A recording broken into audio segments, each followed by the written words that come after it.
नमस्कार, रिअल मराठी न्यूजमध्ये आपले स्वागत आहे. आजची ब्रेकिंग न्यूज. 3 जानेवारी 2024 रोजी मुंबई येथे आझाद मैदानावर भव्य मोर्चा काढून धरणे आंदोलन करण्यात येणार आहे. काय आहे सविस्तर बातमी पाहूया. तत्पूर्वी आपण या चॅनलवर नवीन असाल तर असेच नवनवीन व्हिडिओ पाहण्यासाठी या चॅनलला सबस्क्राईब करा.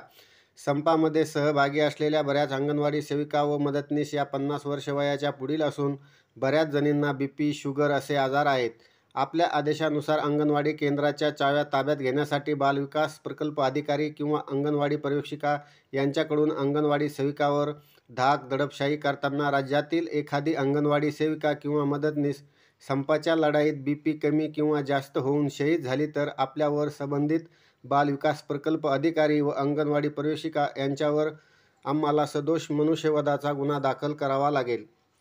आपल्या राज्यव्यापी संपाच्या पार्श्वभूमीवर शासनाने आपल्या प्रश्नाची तातडीने सोडवणूक करावी याकरिता बुधवार दिनांक 3 जानेवारी 2024 रोजी मुंबई येथे आझाद मैदानावर भव्य मोर्चा काढून धरणे आंदोलन करण्यात येणार आहे. सर्व अंगणवाडी कर्मचाऱ्यांना महत्त्वाची सूचना. काही प्रकल्पात काही पर्यवेक्षिका फोन करून अंगणवाडी उघडा अन्यथा कामावरून काढले जाईल असा मेसेज देत आहेत. अशा पर्यवेक्षिकांचा आम्ही निषेध करतो.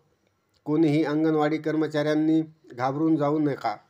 आपण आपल्या न्याय हक्कासाठी संप करीत आहोत.